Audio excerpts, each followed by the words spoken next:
y'all. Welcome to First Comes Love, Then Comes Marriage podcast. My name is Lindsey Jackson. And I'm Aaron Jackson. And it's been a long time. Oh my goodness. Season 4, episode 1. Here we go. Let's get started. Okay, so first, before we get started, where were we when we last saw you? I would say I had just got my second master's and I turned 35. And you turned 35. I turned 35. We had the fitness challenge. Yes, which we both won, by the way. You're like, can they both win? But this was a conversation. Well, Lindsey won, so. Lindsey won, thanks. but the way she posted on Instagram, it was some shenanigans going on. No. The question was, should a couple like compete? Should we compete with each other? And it was kind of like, well, yeah, if you know you're competing and if it's for the benefit of both people or Friendly competition. Yeah. So, I enjoyed the challenge. It was fun. I had a great time. Yeah, so we might do it again, maybe. No. And maybe you'd win. No. Not doing that again. Not doing that again. But okay. It was a good challenge. Well, that happened. Aaron ran the marathon. New York City Marathon. Woohoo! I'm a marathoner. 26.2 miles. And I just want to big up Aaron right now because I could not catch him. This entire race, yeah. I was looking for him. I was like, I'm going to meet you at mile 3. I'm going to meet you at mile 12. I am running all over New York City looking for you because he was so fast. And I was moving. I did a good job. I can always do better. It was good. But what was the longest you ran before? A half marathon. I did a half marathon. Okay. A week before. Which is how many miles? 13.1. So you went from 13 miles to 26.2 miles, just like that. It wasn't just like that, but it was good. It was good. I think I'm gonna start running more. I think that might be my thing. Mm-hmm. We'll see, cause it's really easy. Just get some shoes and start running. So that's what you say. Like to run, all you need is shoes, right? Actually, you don't need shoes. You just need to run. You need the ability to run. So yeah. Well, okay. Also, side note, I want to take this moment to thank all of Aaron's friends and family for sending me videos in because I never formally thanked them. I made this reel and maybe I'll share it, but so many people were like, you can do it, Aaron, you can do it. And I was like, thank you guys. I saw all those videos. It was really nice. Yeah, it was really nice. So thank you. It's never too late to say thank you. So what's going on with this season on the pod? Season 4, what's going on? Season 4 on the pod. Okay. We are still loving love. And that is the basis of First Comes Love, Then Comes Marriage. Sometimes I just want to say First Comes Love because it ends, love is the beginning and end, right? So we're still talking about love. We're still talking about relationships, healed and healthy relationships. And this season, well, first, I want to talk about something that we talked about yesterday. It was like pillow talk. We were talking about marriage, of course. And I was sharing, I was like, I'm listening to people that I talk to, and people are like, I want marriage, but I don't believe in marriage, whatever that means, right? Yeah. How don't you believe in marriage? I want, like, I see it, but I don't really believe in that. Or, like that, I'm not seeing it really done successfully. Like, I've seen it for 10 years, 13 years, but, like, what does it look like? Mm-hmm. And what is the term happily married look like? Mean or look like. Okay. Yeah. So we were talking about it and I asked you, I said, are you happy? Are you happy? What do you say? Oh, that's what you're saying. That's what I'm saying to you right now because you kind of gave me a roundabout answer. Yeah, because am I happy? Yes. Also, is that important to me when it comes to marriage? No. So it's not about the man's happiness to me, it's not about my happiness when bills need to be paid and responsibilities are piling up and stuff like that. It's about, are you willing to do what it takes to take care of the ones you love? So it kind of reminds me of that scene in Fences when Denzel loves Fences, but Viola, the Denzel Viola Fences. Okay. When he's like, he's like, Dad, do you love me? And he was like, do you eat? Do Ooh. you have a food or like shelter and da da da? He was like, it's not my job to love you or something like that. Yeah. Or it's not my job to like you or something like that. And so sometimes I feel like, as the head of the household, it's not my job to be happy all the time. That's not what I'm in this for. Are my kids getting what's it called? Poured into? Are my kids getting poured into? Mm-hmm. Is my wife happy? Those are the things that are more important to me than am I happy. But am I happy? Yes, because the things that I feel like I need to be doing are being done. Yeah. So, I mean, it's like Kobe, job not finished, but also it's job not finished, but also we're on the right track. If I stay on the right track, the job's not ever going to be finished. But right. As long as I'm on the right track, and I am on the right track, so therefore I'm happy. Yeah. I like what you said, because it reminded me of Pastor A.R. Bernard, the church here at CCC. He said, and I'm paraphrasing, of course, he was like, people leave marriages, people divorce because the term, I wasn't happy. It just became so normal. It was like, I wasn't happy because there's happily married and then I'm not happy.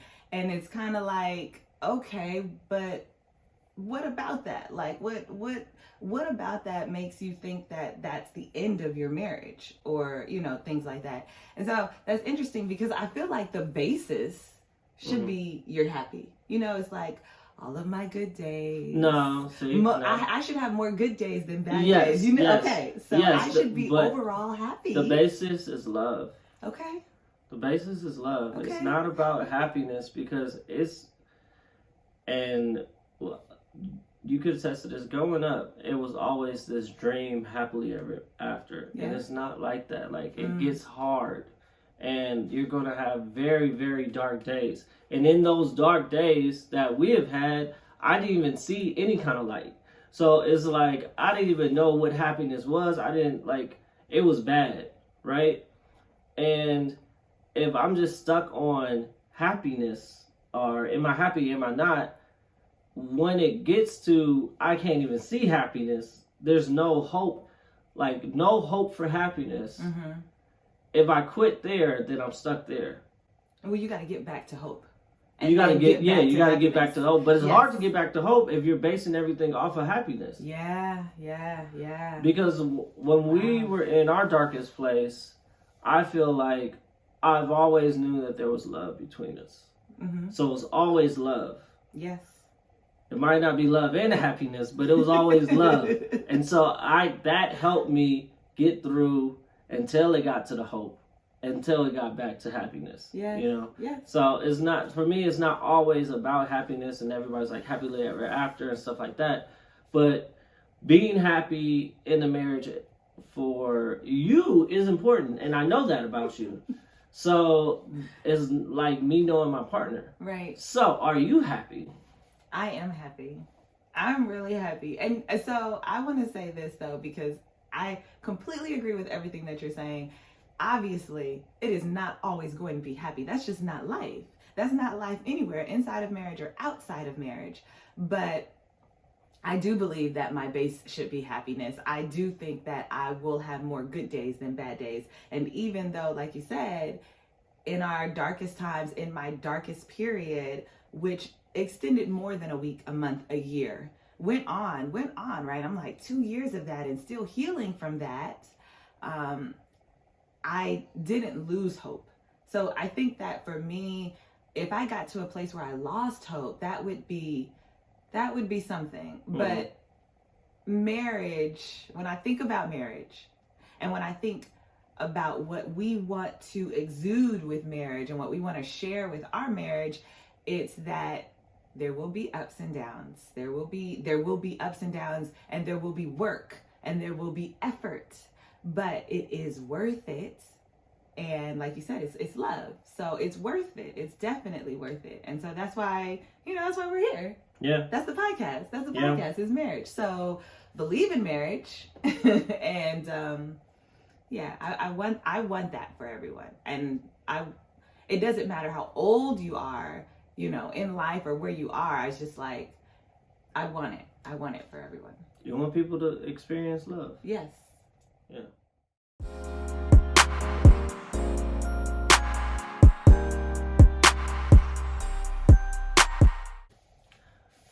Welcome to the Am I Wrong segment.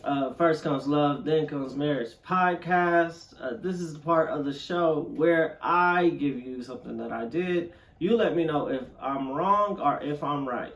So this actually happened a couple days ago, and it wasn't going to be the original Am I Wrong, but this is the Am I Wrong. Lindsey was calling me. She just had like a nail appointment or whatever kind of hair appointment. And she was calling me, and we live in an apartment, and our apartment has an elevator. And it's not a walk-up, praise God. And so we're on the phone. Hi. She's like, I got off the train, I'm walking. Shine is sleep, action's at school. And she says, I'm in the elevator. So I get the bright idea, bing, to, you know, give her a little, not scare, but like surprise. Yeah, I'm not going to call it a scare. I didn't want to scare her. I wanted to surprise her. So she's on the elevator and she's talking. And Lindsey does this thing where she can talk without me saying anything. Okay. And she doesn't know that I'm off the phone. So I just put the phone down. I didn't even hang up. I put the phone down and I run to the other side of the elevator because I know once she comes out, she's going to make a direction and then she'll walk to our apartment. So I was in the opposite direction. She doesn't look the other way. No one looks both ways when they get off the elevator if they know where they're going. So let's just say that. So she's walking and she's getting her keys out. And I'm telling you, everybody, that I am at least 10 to 15 feet away from her. And I go, surprise attack! No. Just like that. Surprise attack! You said sneak attack. Oh, sneak attack! Sneak attack! And the fear in her eyes. Oh my God. She was so mad. She said, don't ever do that. And I still kind of think it's funny. But am I wrong? Because I did a couple things. I was far away. So when she turned around, she could know it was me. I did like a kid voice, like, sneak attack. So she could like, know it wasn't like for real. And, you know, it was like a little jolt in her system. But she didn't like it. So am I wrong for sneak attack surprising, not scary, even though she was terrified, my wife? Language, y'all. Yeah. It's all in the language of the terminology. So notice that he is constantly saying surprise because everyone thinks that they like surprises, which is a whole nother topic. No one really likes surprises instead of scare. He legitimately scared me. I was sitting there, like, stopped in my tracks, y'all. Because mind you, I'm rushing. So he forgot this part of the story. I had my hair appointment with, you know, the time it went, and we're rushing home to get to another interview. So I am not thinking. He caught me at where my senses was all the way down. I'm not thinking about anything other than let's get in the house and let's get to business. He come around the corner, yell. So sneak attack. No. It was not this. It was. Sneak attack. No. It was it was like, he scared me legit. Like, and I remember his mom telling me that he used to hide and he used to scare. He would be in the bathtub behind the curtain or something. And I'm like, okay, you know, that's cool when you're a kid. And actually, you know, he's into hiding and scaring right now. So, but did I think that my husband was going to, grown man, and you know, he don't have a beard right now, but the goatee, everything about him is coming up from behind me. Yeah, he's wrong for that, y'all. He's wrong. So go ahead and tell us that he's wrong. You can DM us on Instagram, First Comes Love, TCM. You could call the voicemail, that's 347 True Love. That's 347 TRU Love. Yes, or you can email us. Let's talk at firstcomeslove.com. We're back to our segment of marriage and life, and this is what I'm talking about. Mm-hmm. We are in a new year, and every new year we kind of come up with a new word, And I want to share our word this year just to see if it resonates with people. And it's a word that we carry with us throughout the year. Almost like a theme. I would say like a theme of the year. So we have a word and a scripture. We couple them together. But my word last year was consistency, because I was in a season where we just had a baby. You know, Shine was a couple months old at the top of the year. And I was wanting to get back on track with my mind, my body, my health, like everything. And to do that, you know, you build consistent habits. They could be good habits, or they could be bad habits, but I want it to be consistent. And so that was my word for last year. You want to share yours, babe? My word for last year, I'm drawing a blank right now. Balance. It was balance? It was balance. It was balance. So I keep going back 2 years, because 2 years ago it was shine. Yeah. The word shine. And then it was balance, because I was so focused on shining and being the best at whatever I did. If I was a manager, I was going to be the best manager. I'm a father, I'm going to be the best father and stuff like that. So I was so focused on shining that I didn't have like a work-life balance. And I was like, I was, or even like husband Aaron, or father Aaron balance. Right. Where, you know, I'm not just a father, I'm not just a husband, I am my own person. And so that was last year, was balance. And I guess I should go with this year, right? Yeah, tell us what this year is. So this year's word for me, my word for the year 2023 is discipline. And discipline is a struggle for me. You know how people are like, oh yeah, I struggle. I struggle with this.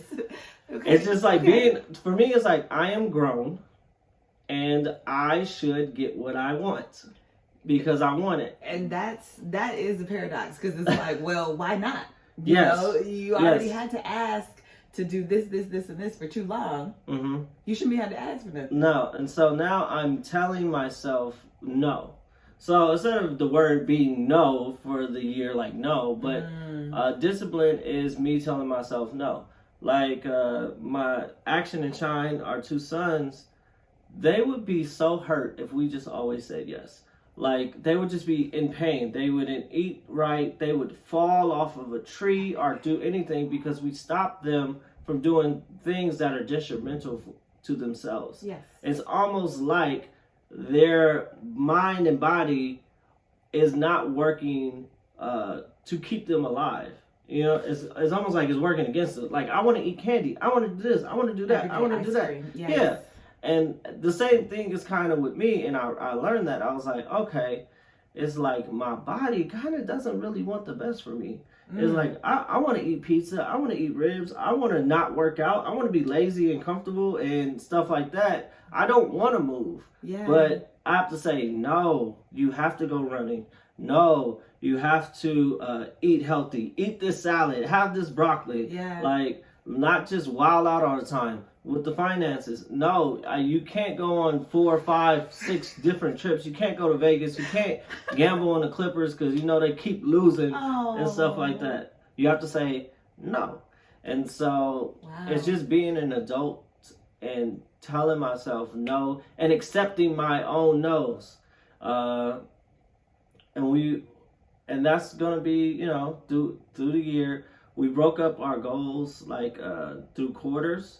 So like the first couple of months, the first 3 months, I'm going to be focusing on this and gradually grow to help my self-discipline. And I can be disciplined in one thing and not in the other thing. And I want to be well-rounded enough to, if I'm strong somewhere, that I could take those same things that I used to be strong at this one place and bring it over here so my discipline could build up. I just want to be a disciplined person. So that's my word for the year, discipline/self-discipline. I love it. And that complete explanation of discipline is perfect because discipline is good. I mean, I grew up in a very disciplined household, so I never thought of it that way. Like, oh, I actually don't want to do those things. I want to be relax. I want to sit down. I never think about things like that. That's interesting. Okay. Well. And you hate when somebody says no to you. Case in point, your word is seeping over to everything that I want for this year as far as travel is concerned. Like, I mean, this is, and we did it the first year of the pandemic, right? 2020, we didn't go anywhere. In 2021, actually, we didn't go anywhere except moved back to New York. So that to me was like a very disciplined time for me because I love to travel. We love to travel. Yeah. I love to travel. And it's like, it's gonna be hard, but we did go to Arizona. We drove. Sorry, Martin. Okay, we drove to Arizona. That ain't my type of travel. That ain't my. We always go somewhere. We have 2 times a year where we always go somewhere, and that's for Jack's birthday and that's for our anniversary. Yeah. It doesn't have to be far. It doesn't, but there are requirements that we do, and we always do something, and I treasure those times. So those are the things that I'm looking forward to this year, even without the no discipline for traveling. No, there will be discipline for traveling because I said it the right way that I wanted to hear. Okay. You said no discipline. No discipline for travel. Yeah, no, there will be discipline. Wilding out, popping bottles in Cancun or something. Yeah. Okay. So, babe, what is your word of the year? and try to how did you get to your word? Okay. Yes, my word for this year is calmness. So what do you think of when you hear the word calmness or calm, right? And the thing about being calm, right? Are you doing like namaste? Mm-hmm. Okay, I got to this word because I am a very excitable person. I get very excited and I get very driven and focused, and it's like almost all consuming, and it can be coupled with anxiety or a lot of emotions. And those are not bad, right? Emotions and feelings are not bad. That's how you feel. However, it's not always right. And so this is how I kind of went into this word. I said, I want to approach things with a sense of calmness. So I want to be excited. Like, I'm so excited about this episode, this podcast, and all that we have in store with this. But I'm also entering into it with a bit of calmness and an understanding that God is taking care of a lot of things. The business side of it, or this, or this, or this, that I'm like, oh my gosh, I have to do so many things. Because my life right now, especially because we have 2 very young kids and I have other things that I'm working on, it can be a little hectic. And it can feel like it's so much for me. And then I can take those feelings out on Aaron. Really is the only one because I don't take it out on the boys or anybody else in my life, and that would put a strain in our marriage that I don't even want. You know what I'm saying? So it's kind of like, okay, how did I want to move? And so I always have a sentence, almost like last year was consistency with Christ, or so you know, it's a little bit. So it's calmness with determination and God's favor. No, it was faith. Do you have faith in there? No? Yes, it's faith. It's faith. Thank you. It's calmness with faith in God's favor. Yeah. Thank you. And because I was like, I am moving. Faith is action-based. Mm-hmm. Faith is movement. So I'm moving in my faith while being calm, and God's favor is carrying me through. So that is my word. That's how I'm leading my life this season, this year. And it's already helping me. Like this month of January, I can feel my spirit like just lighter. You know, a lot of things have come at me, and I don't know if anybody else has experienced January to be like, whoa. Mm-hmm. You know, things are happening, and we expect this like new year, new me.